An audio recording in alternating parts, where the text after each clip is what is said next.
want to be a father. You won't be like your father, right?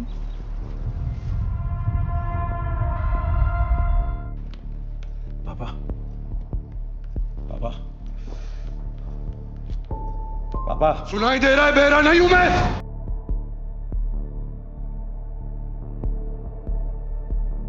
फटाफट कुछ personality trade अपने अंदर check कर लीजिए, ठीक है? कुछ पर्सनालिटी ट्रेड जल्दी जल्दी बताता हूं और चेक करके बताइए इसमें से कोई आपके अंदर है या नहीं। पहला है एंजाइटी या इनसिक्योरिटी। बहुत ज्यादा एंशियस रहते हो, परेशान हो जाते हो, कोई चीज आपको बहुत दिन तक परेशान करती रहती है। इनसिक्योर हो जाते हो छोटी छोटी चीजों को लेके, क्या ये आपके अंदर है? दूसरा, लो सेल्फ एस्टीम, ठीक है? अपने आप पे बहुत ज्यादा भरोसा नहीं है, अपने आप को हमेशा कमतर समझते हो और उस चक्कर में कंपनसेट करते रहते हो लोगों के सामने अननेसेसरी चीजों के लिए जिसकी जरूरत नहीं है। उसके अलावा दूसरों पे क्या भरोसा करने में प्रॉब्लम हो रही है? Do you find difficulty in trusting people? ऐसा भी हो सकता है ना। उसके अलावा क्या आपको इमोशनल इरेगुलरिटीज होती हैं, मतलब अपने इमोशंस को मैनेज करने में बहुत ज्यादा या तो खुश हो जाओगे या बहुत ज्यादा डिप्रेस हो जाओगे। बिल्कुल बाइपोलर डिसऑर्डर जैसे सिम्टम्स दिखते हैं तुमको, ठीक है? अचानक से खुश हो जाना, अचानक से दुखी हो जाना, दुखी है तो बहुत दुखी है, खुश है तो बहुत ज्यादा खुश है।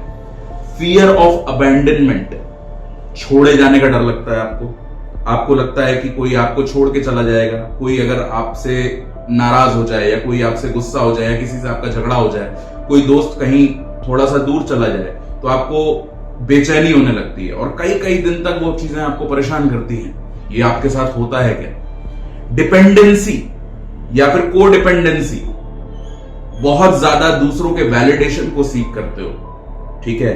किसी के सपोर्ट की जरूरत रहती है या वैलिडेशन की जरूरत रहती है कुछ भी करने के लिए लाइफ में। क्या ये प्रॉब्लम हो रही है तुम्हारे साथ? उसके अलावा अग्रेसिव है क्या बिहेवियर? एंटी सोशल हो क्या? लोगों से बात करने में कतराते हो क्या? छोटी छोटी बातों पे गुस्सा आता है क्या?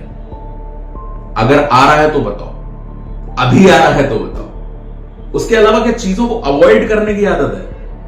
अवॉइड करने की मतलब let's put this under the carpet, इस चीज को फेस नहीं करना, कन्फ्रंटेशन नहीं करना किसी से, डिफिकल्ट सिचुएशन में भाग जाने की आदत है, वो उन चीजों को अवॉइड करने की आदत है। डिफिकल्ट बातें करने की जो आदत है वो नहीं है आपको, आप उन चीजों को टालते हो, टालने की कोशिश करते हो। परफेक्शनिज्म का भी प्रॉब्लम है क्या कि ये चीज अगर ऐसे रखी है तो इसको ऐसे ही रखे होना चाहिए, वो चीज थोड़ी सी भी ऐसी हो गई तो आपको इरिटेशन होता है, आपको गुस्सा आने लगता है, छोटी से छोटी गलती आपको गुस्सा दिलाती है। तो जो चीज जैसी है आपको वैसी चाहिए। एनालिसिस पैरालिसिस में चले जाते हो, बहुत ज्यादा जरूरत से ज्यादा डिटेल में चले जाते हो, इस चक्कर में हमेशा बिहाइंड द स्केड्यूल रहते हो। डिफिकल्टी होती है बाउंड्री सेट करने में क्या कि कोई भी आपके सर पे आके बैठने लगता है, कोई भी आपको फॉर ग्रांटेड लेने लगता है, कोई भी आपको छू के या ऐसे या इमोशनली आपको कितना भी वॉलेटाइल करके चला जाता है और आपको उसको बताना नहीं आता कि भैया इतना अंदर नहीं घुसो मेरे, थोड़ा सा दूर रहो। सब्सटेंस अब्यूज का इशू है, बहुत गांजा, शराब, सिगरेट, चरस, जहां नहीं भी जरूरत है, जब नहीं भी जरूरत है करने की तब भी कर रहे हो, ऐसी सिचुएशन में करके जा रहे हो जहां पे कोई सेंस नहीं बनता उस बात का। ये इशू है क्या? ओवर अचीवमेंट के चक्कर में पड़े रहते हो कि यार ये मैंने इतना ले लिया है, अब मुझे और चाहिए और चाहिए, जो है उससे कभी सेटिस्फाई नहीं हो, हमेशा जितना है उससे बहुत ज्यादा चाहिए होता है, ओवर अचीव करने की कोशिश करते हो। अगर आप में इनमें से कोई 1, 2 या 4 या फिर सारे पर्सनालिटी ट्रेट्स हैं तो मुबारक हो, आप अपने चाइल्डहुड ट्रॉमा से शायद डील कर रहे हैं। मुबारक हो, ये जो चाइल्डहुड ट्रॉमा है ये शायद आपकी खराब पेरेंटिंग जो हुई है उसका नतीजा है।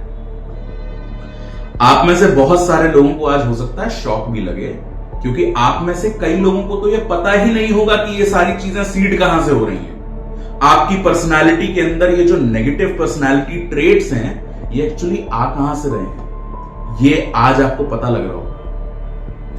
अब इनके रीजंस के बारे में बात करें, आज ये वीडियो आखिरी तक देखना, बहुत ज्यादा डिटेल में बताऊंगा और तुमको बहुत मजा आएगा और तुमको बहुत रिलेटेबल लगेगा ये, और शायद इसके आखिरी में तुमको एक सोल्यूशन ऐसा दे दूं which might be life changing for all of you. एक की भी तुम में से अगर जिंदगी ठीक हुई, या 10 की हुई, या 20 की हुई, आई विल बी वेरी थैंकफुल। तो इसका मतलब ये बिल्कुल नहीं है कि मेरे अंदर ये प्रॉब्लम्स नहीं है। ऑफ कोर्स मैं भी इनमें से कुछ इश्यूज का शिकार हूं और रहा भी हूं, तो इसमें कोई शर्मिंदा होने की बात नहीं है दोस्तों। बात करते हैं कि ये जो पर्सनालिटी ट्रेड्स हैं, ये इनका रीजन क्या है। ये पर्सनालिटी ट्रेड्स, ये चाइल्डहुड ट्रॉमा एक्चुअली होता क्यों है? नंबर 1, अवॉइडेंस, पेरेंट्स की अवॉइडेंस। ठीक है, आपके बचपन में मां बाप ने आपको अवॉइड किया, हमेशा वॉलंटरली नहीं किया होगा, कभी कभी वो काम में बिजी रहे, आपको दादी नानी चाची ने पाला है, या कोई घर में आया पाल रही थी, आप दूसरों के साथ पले बड़े, आपको अपने पेरेंट्स का बहुत ज्यादा अफेक्शन नहीं मिला। ठीक है, एब्सेंट पेरेंटिंग बोलते हैं। पेरेंट फिजिकली भी एब्सेंट हो सकते हैं, इमोशनल भी एब्सेंट हो सकते हैं। बहुत बार घर पे हैं लेकिन बच्चे को उतना भाव नहीं दे रहे हैं, या फिर वो बच्चे के साथ बहुत ज्यादा इन्वॉल्व नहीं होता है, तो आपके साथ भी ऐसा हो सकता है। तो एब्सेंट पेरेंटिंग से ना बहुत सारे अबैंडनमेंट इश्यूज हो जाते हैं दोस्तों। एब्सेंट पेरेंटिंग से ना आपको हमेशा लो सेल्फ एस्टीम जैसा महसूस होता है अपने अंदर, आपको डर लगता है चीजों से। तो एक तो ये हो गया। दूसरा हो गया अब्यूज या ट्रॉमा किसी तरीके का। आपको बचपन में किसी भी तरीके का मेंटल, फिजिकल या फिर सेक्सुअल अब्यूज अगर आपके साथ हुआ है, तो वो आपके नेचर को बहुत ज्यादा एग्रेसिव बनाता है। आपको छोटी छोटी सी बातों पे इतना ज्यादा गुस्सा आएगा कि आपको लगेगा कि सामने वाले का खून कर दूं मैं। बिल्कुल एकदम आग सी लग जाती है बदन में। और ये ट्रॉमा सेक्सुअल स्पेशली बहुत सारे केसेस में हो जाता है, क्योंकि चाइल्ड सेक्सुअल अब्यूज ऑलरेडी बहुत बड़ा इशू है दुनिया में। हर तीसरा या चौथा बच्चा जो है वो सेक्सुअली अब्यूज होता है बचपन में, है ना, किसी रिश्तेदार से, किसी पड़ोसी से, किसी टीचर से, या किसी XYZ से। तो अगर आपको ये इश्यूज हो रहे हैं, आपके अंदर एग्रेशन के इश्यूज हैं, तो हो सकता है आप किसी ट्रॉमेटिक एक्सपीरियंस से गुजरे हो अपने बचपन में। वो मेंटल भी हो सकता है, फिजिकल भी हो सकता है, सेक्सुअल भी हो सकता है। उसके अलावा एक रीजन इसका हो सकता है कंट्रोलिंग नेचर ऑफ पेरेंट्स। बचपन में आपके पेरेंट्स बहुत ज्यादा कंट्रोलिंग है। ये मत करो, वो मत करो, यहां मत जाओ, वहां मत जाओ, ये मत खाओ, ऐसे बैठो, ऐसे मत बैठो, ये मत बोलो, तेज मत बोलो। ये जो बिहेवियर होता है ना पेरेंट्स का, जो उनको लग रहा है कि वो अपने बच्चे को करेक्ट कर रहे हैं, पॉलिटिकली करेक्ट बना रहे हैं, उसको एक बेहतर इंसान बना रहे हैं, that actually fucks up with our personality in a extremely big वे।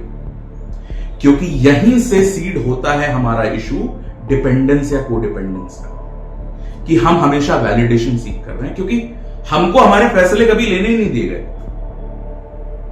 हमको कभी ये ऑटोनॉमी ही नहीं दी गई कि आप गलती करके खुद खड़े हो पाए। आपके पेरेंट्स ही हमेशा आपको बताएंगे कि आपका करियर क्या है, आपको खाना क्या है, आपको रहना कहां है, किससे दोस्ती करनी है, क्या कपड़े पहनने हैं। तो इससे आपकी पर्सनालिटी को एक शॉक मिलता है, और इससे आपको प्रॉब्लम होता है कि आप कभी भी डिसाइसिव नहीं हो पाते।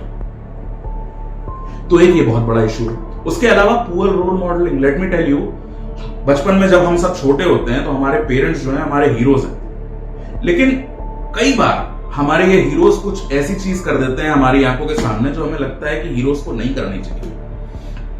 हीरोज ऐसे तो नहीं होते, तो हमारे पेरेंट्स हमारे लिए गलत प्रेसिडेंट सेट करते हैं। इसका छोटा सा एग्जांपल अगर मैं लूं, जैसे फॉर एग्जांपल आपने देखा बचपन में कि आपके घर में कोई फादर है, फादर फिगर है जो आपके, उनका नेचर घर की फीमेल्स के लिए, आपकी मॉम के लिए या आपकी बहन के लिए थोड़ा सा पैसिव अग्रेसिव है। उनको लगता है कि उनका काम तो बस किचन में ही है, या फिर खाना मम्मी हमेशा ही बनाएंगी और बहन हमेशा खाना परोसेगी। भले तुम्हारी बहन तुमसे बड़ी हो, लेकिन तुमको ये अपने बाप को करते हुए क्योंकि तुम देख रहे हो, तो तुम्हारे पास दूसरा कोई रेफरेंस नहीं है फिर औरतों से डील करने का, तो तुम भी वैसे ही बन जाते हो। फिर तुम्हारे को इश्यूज आते हैं तुम्हारी शादी में, तुम्हारी मैरिज में, तुम्हारी मैरिड लाइफ में।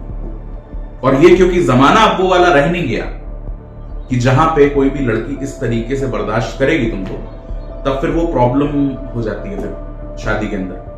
कॉन्फ्लिक्टिंग पेरेंट्स, मतलब बचपन में पेरेंट्स की बहुत लड़ाई होती थी, मारपीट होती थी, हाथापाई होती थी। डिवोर्स हो गया बहुत अर्ली, जब आप बहुत छोटे थे, आपकी कस्टडी एक पेरेंट के पास है, दूसरा पेरेंट नहीं है, इस केस में भी अबैंडनमेंट इश्यूज हो जाते हैं, एग्रेशन के इश्यूज हो जाते हैं, आप चीजों को अवॉइड करने लगते हो, अवॉइडेंट इश्यूज हो जाते हैं, क्योंकि आप ट्रॉमा से गुजरे हो तो अब आप और ट्रॉमा नहीं चाहते। तो जब भी आपको कोई ऐसी सिचुएशन मिलेगी जहां पे चीजें डिफिकल्ट हो रही हैं, तो आप उन्हें अवॉइड करोगे टू अवॉइड द ट्रॉमा। ये इशू होता है। या फिर आप अग्रेसिव भी हो सकते हो अगर बहुत ज्यादा वायलेंस देखा है आपने घर में, ठीक है। तो ये सारे इश्यूज जो हैं आपके चाइल्डहुड के, ये खराब पेरेंटिंग का नतीजा है। ये चाइल्डहुड अब्यूज कहीं ना कहीं इन्हीं चीजों से बाहर आते हैं। अब ये खराब पेरेंटिंग जो हो रही है भैया, ये एक्चुअली हो क्यों रही है? इसका क्या रीजन है? इसका भी तो कुछ रीजन होना चाहिए ना। मतलब पेरेंटिंग जैसा इंपॉर्टेंट काम लोग कैसे फकअप कर रहे हैं, उसके लिए भी बात करते हैं। चलो, पहला रीजन तो है भाई कि लैक ऑफ नॉलेज या फिर अवेयरनेस।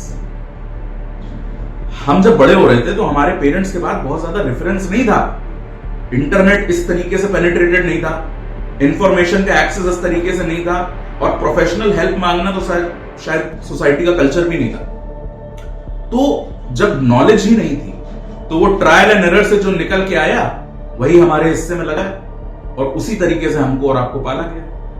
तो एक तो वो प्रॉब्लम हो गई। दूसरी प्रॉब्लम हो गई, parent can also go through stress. मतलब कि बच्चा पैदा होना खुशी की बात तो होती है, लेकिन बच्चा खुशी के साथ साथ स्ट्रेस भी लेके आता है, क्योंकि अब तुमको एक ऐसी चीज को पालना है जो तुमसे पूरा का पूरा अटेंशन एक्सपेक्ट कर रहा है। लेकिन तुमको तो टाइम उसको भी देना है, अपने आप को भी देना है, घर भी संभालना है, ऑफिस भी संभालना है, इलनॉस को भी देखना है, पेरेंट्स को भी देखना है, पड़ोसी दोस्त यारों को भी देखना है, सोसाइटी से भी इंटरेक्ट करना है, अपने लिए वक्त नहीं मिल रहा। तो इस चक्कर में क्या होता है भाई, बहुत ज्यादा पेरेंट्स जो होते हैं, यंग बच्चों के जो पेरेंट्स जो अभी पैदा हुए न्यू बॉर्न्स हैं, उनके पेरेंट्स ना बहुत ज्यादा स्ट्रेस से भी गुजरते हैं। एक और इशू होता है इकोनॉमिक या फिर फाइनेंशियल चीजों की वजह से।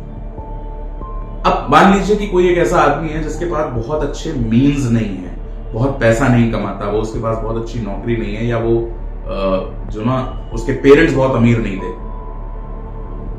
जैसे कोई इलेक्ट्रीशियन हो गया, या फिर कोई रेहड़ी वाला हो गया, या कोई फल बेचता है, सब्जी बेचता है, कुछ भी। ऐसे लोगों के बच्चे जो होते हैं उनको अक्सर इश्यूज इसलिए ज्यादा होंगे क्योंकि पेरेंट्स का तो सबसे पहले प्रायोरिटी है कि अपने बच्चे को खाना कैसे खिलाएं। तो उनकी तो पूरी जिंदगी उसी उधेड़-बुन में चली जाती है कि इसको खाना कैसे ठीक से खिला दें, इसके लिए यूनिफॉर्म कैसे अच्छे से खरीदें, इसको कौन से अच्छे स्कूल में भेज रहे हैं हम, तो उसकी फीस कैसे जमा होगी, इसकी किताबें कैसे आएंगी, वो सारी चीजें। तो मां बाप का दूसरी चीजों के लिए, दूसरे इंपॉर्टेंट एस्पेक्ट्स में अपब्रिंगिंग के कभी ध्यान ही नहीं जा पाता। तो ये इकोनॉमिक सिचुएशंस की वजह से भी होता है।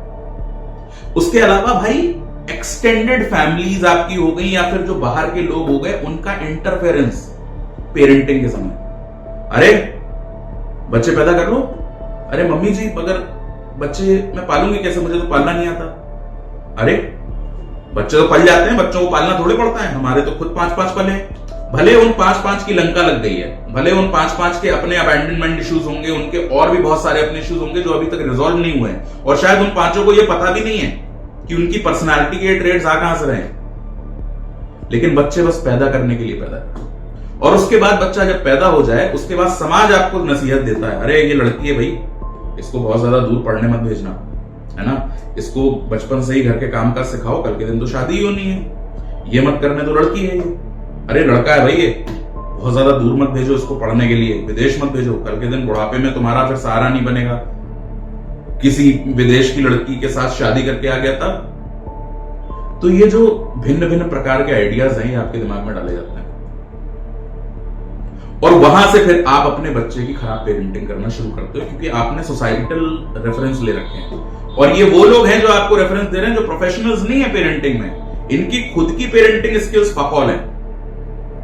तो आपके साथ हो सकता है ऐसा हुआ हो, आपके पेरेंट्स भी कहीं ना कहीं कुछ ना कुछ थोड़े बहुत दबाव में आए होंगे। एक और रीजन इसका यह भी हो सकता है कि ये जनरेशनल पैटर्न भी है। मतलब एक पीढ़ी से दूसरी पीढ़ी पे पास ऑन होने वाली बीमारी है ये,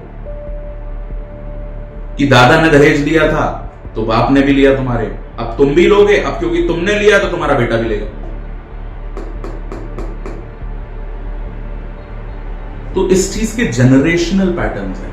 तो इसलिए इस जनरेशन के पैटर्न को तोड़ने के लिए एक जनरेशन को जद्दोजहद करनी होती है।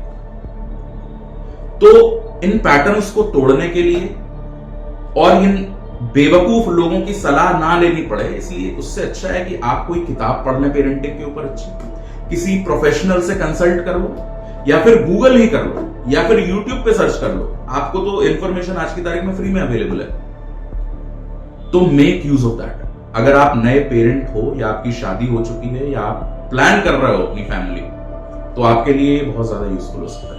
एटलीस्ट आपके बच्चे के साथ वो सब नहीं होना चाहिए जो गलती से आपके पेरेंट्स ने आपके साथ कर लिया। मैं ये नहीं कह रहा हूं पेरेंट्स हमेशा जानबूझ के करते हैं चीज, उनको भी नहीं पता होता, they also don't know any better. तो at least its your responsibility to know it better, to break the monotony. उसके अलावा बहुत बार पेरेंट्स की ना अपने बच्चों से अनरियलिस्टिक एक्सपेक्टेशन होती है कि हमारा बच्चा इंजीनियर बनेगा, डॉक्टर बनेगा, आईएएस बनेगा, पीसीएस बनेगा। बच्चे का मन नहीं होगा, उसकी औकात से बाहर होंगी वो चीजें, लेकिन बना रहे। और ये सिर्फ एकेडमिक्स में नहीं है, बहुत सारे लोग ऐसे भी होते हैं अपने बच्चे को एथलीट बनाना है मुझे अपने बच्चे को, अब वो 20-20 किलोमीटर बच्चे को सुबह ले जाके दौड़ा रहा है। अब उसको नहीं बनना है एथलीट, लेकिन तुम फिर भी दौड़ा रहे हो। अरे मैं तो यार बचपन में डांस करने का शौक था, मैं सीख नहीं पाई, अब मैं अपनी बच्ची को डांस क्लासेस में डालूंगी, उसको सिखाऊंगी। बच्ची को डांस ना सीखना चाहिए, लेकिन जबरदस्ती डालना है, जबरदस्ती सिखा रहे हैं। वो 5-5, 6-6 साल तक डांस सीख रहा है, ठीक से सीख भी नहीं पा रहा है क्योंकि उसका इंटरेस्ट ही नहीं है। अब जब आप एक ऐसी चीज बहुत लंबे समय तक करेंगे जिस चीज में आपका कोई रुझान ही नहीं है, इंटरेस्ट ही नहीं है, तो ऑफकोर्स आप उसमें कभी अच्छे नहीं हो सकते। और जब आप उन चीजों में अच्छे नहीं हो पाते हैं, तो अब आपको इश्यूज होते हैं सेल्फ कॉन्फिडेंस के, सेल्फ एस्टीम के। आपको लगता है कि आप कमतर हैं, आप कोई काम ठीक से नहीं कर सकते। तो ये इश्यूज हैं। कॉन्स्टेंटली क्रिटिसाइज होते रहेंगे आप कि यार तुम इतने दिन से सीख रहे हो, तुम्हें आता नहीं है, तो उसकी वजह से आपकी पर्सनालिटी बड़ी कंफॉर्मिस्ट टाइप की हो जाती है। हमेशा लोगों को खुश करने में लगे रहते हो, हमेशा कोशिश करते हो कि ये भी हमसे खुश रहे, वो भी हमसे खुश रहे। तो भैया ऐसे लोग जो कंफॉर्मिस्ट होते हैं, मैं भी बहुत लंबे टाइम तक एक कंफॉर्मिस्ट रहा हूं, क्योंकि मैंने वो पर्सनालिटी ट्रेड अपने फादर से लिया था। वो आज भी कंफॉर्मिस्ट है, दूसरों को खुश करने के चक्कर में अपनी खुशी पीछे छूट जाती है। So don't afraid to be disliked, it's not really healthy. अब ये सारे इश्यूज तो मैंने आपको बता दिए, इनके रीजंस भी डिस्कस कर लिए। अब इनके पॉसिबल जो हैं सॉल्यूशंस क्या हैं इनको ठीक करने के, उसके बारे में बात करते हैं। देखो, एक सॉल्यूशन तो क्लीशे में तुमको ये दे सकता हूं कि भाई तुम थेरेपी पे चले जाओ, ठीक है। थेरेपी एक्चुअली हेल्पफुल होती है, लेकिन थेरेपी के साथ दिक्कत यह है कि महंगी बहुत होती है। अगर एक अच्छा थेरेपिस्ट तुम देखोगे तो वो 2000 रुपए, 2500 रुपए या 3 या 5 भी ले सकता है तुमसे एक सेशन के, 1 घंटे के। और अगर तुम अपना बजट स्ट्रेच करके 2-4 सेशन अटेंड भी कर लो तो भी कोई फायदा नहीं है, क्योंकि थेरेपी यूजुअली हफ्तों और महीनों में अपना रिजल्ट दिखाना शुरू करती है। So you need actually a lot of money to go into therapy. सबके पास तो उतने मीन्स नहीं है, तो इसलिए थेरेपी अगर कर सकते हो, ले सकते हो, तो ले लो अगर मीन्स हैं, अगर तुम अफोर्ड कर पाओ। और नहीं है तो फिर दूसरा तरीका यह हो सकता है कि भाई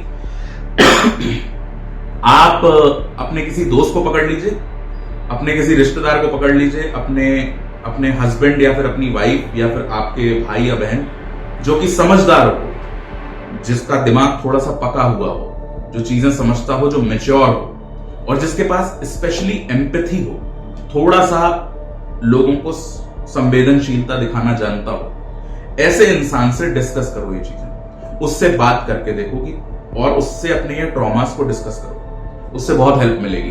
वो भी थेरेपी का ही एक वर्जन। लेकिन इसमें प्रॉब्लम यह है कि बहुत लोगों के पास जिंदगी में ऐसे लोग होते नहीं, और या फिर होते भी हैं तो वो शर्माते हैं उनके पास जाने में, या फिर वो इन सब चीजों के बारे में बात करने में हिचकिचाते हैं, और वो हिचकिचाहट जो है उसको तोड़ना बड़ा मुश्किल काम है। लेकिन last but not the least एक ऐसा तरीका है जो आप यूज कर सकते हैं, जिसमें आपको पैसे खर्च करने की जरूरत नहीं है, जिस तरीके को अप्लाई करने के लिए आपको किसी दूसरे इंसान की भी जरूरत नहीं है। आप ये अपनी इंडिपेंडेंट कैपेसिटी पे कर सकते हो, और वो तरीका है एक अल्ट्रा रैशनल की अप्रोच ले लेना। अब ये थोड़ा सा कॉम्प्लिकेटेड हो गया, अब मैं इसको एक 2 मिनट की छोटी सी कहानी से सिंप्लीफाई करता हूं और बताता हूं ये क्या है।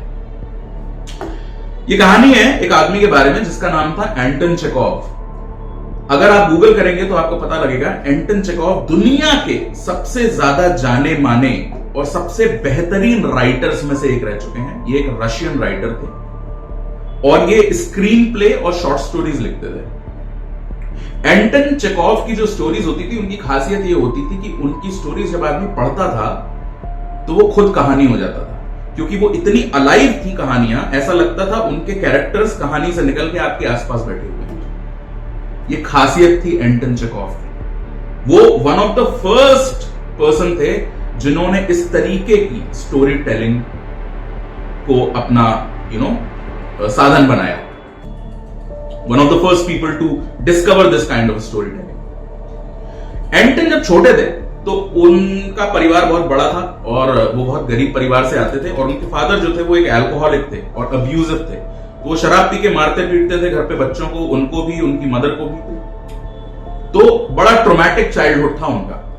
इवेंचुअली धीरे धीरे फिर क्या हुआ कि एंटन को कुछ मौके मिले जिंदगी में, कुछ थोड़े उनके सितारे बदले, तो उनको पढ़ाई करने का मौका मिला और पढ़ लिख के वो अच्छे से डॉक्टर बन गए। डॉक्टर बनने के बाद वो अपनी मेडिकल प्रैक्टिस करते थे, उसके अलावा वो साइड प्रोफेशन उनका राइटिंग एज उन्होंने परस्यू किया। राइटिंग में हालांकि वो बहुत बेहतर थे, तो मतलब उनके डॉक्टर से ज्यादा अच्छे बेटर वो राइटर थे। तो राइटिंग के टाइम पे वो क्या करते थे, जब कहानियां लिखते थे तो धीरे धीरे धीरे धीरे करके उनको ये आइडिया आया कि जब मैं कहानियों के कैरेक्टर्स डिराइव करता हूं, मैं ये लिखता हूं कि ये कैरेक्टर ऐसा है, ये कैरेक्टर ऐसा है, ये खराब है, ये अच्छा है, ये बुरा है, या फिर ये इसके अंदर बहुत डर है, या इसके अंदर बहुत ममता है। ये सारे कैरेक्टर्स के ट्रेड हैं। Let's go a step further और वो भी डाइसेक्ट करके देखते हैं कि ये इंसान ऐसा है तो ऐसा क्यों है। ये है अल्ट्रा रैशनलिस्ट अप्रोच। वो अपने कैरेक्टर्स के बिल्कुल स्किन के अंदर घुस के उनको कोर तक डिकोड करने की कोशिश करते थे कि कोई इंसान अगर बहुत बुरा है तो बहुत बुरा क्यों है, कोई बहुत अच्छा है तो बहुत अच्छा क्यों है, कोई बहुत डरा हुआ है तो बहुत ज्यादा डरा हुआ क्यों है। तो इस आदत की वजह से उन्होंने अपनी पर्सनल लाइफ में भी जो कॉम्प्लेक्स से कॉम्प्लेक्स, खराब से खराब पर्सनालिटीज हैं, he started making sense of them. And because of this approach, he was able to forgive his father as well. क्योंकि उन्होंने अपने फादर को एक इंसान की तरह देखना शुरू कर दिया। उनको यह पता लगने लगा कि उनके फादर ऐसे थे तो ऐसे क्यों थे। यह एक अल्ट्रा रैशनलिस्ट अप्रोच है, बहुत ज्यादा रैशनलिज्म, मतलब जो चीजें जैसी हैं उनको वैसे ही देखना, अपने प्री कंसीव्ड नोशंस, ट्रॉमास और अननेसेसरी इमोशंस को साइड में रख के। तो ये चीज की मदद आप भी ले सकते हो। बहुत बार क्या होता है ना यार कि हम अपने पेरेंट्स को पेडिस्टल पे बिठा देते हैं, हम उनको भगवान बना देते हैं। और जब आप किसी को भगवान बनाते हो तो सबसे पहले जो आप करते हो उनसे अधिकार छीन लेते हो आप गलतियां करने का, क्योंकि भगवान गलती नहीं कर सकता। अगर आप अपने पेरेंट्स को इंसान की तरह देखोगे, अगर आप अपने पेरेंट्स को बिल्कुल जैसे वो हैं वैसे देखोगे, बिना रोमांटिसाइज किए कि माएं तो ऐसी ही होती हैं निरुपमा रॉय जैसी, तब आप ज्यादा बेहतर तरीके से समझ पाएंगे कि उन्होंने जो गलतियां की उसका रीजन क्या था, और फिर आप उनको माफ भी कर पाएंगे। तो आई होप आप लोगों को यह वीडियो पसंद आया होगा। अगर किसी को भी इसमें से थोड़ी सी भी हेल्प मिलती है तो I will be glad, and see you next time.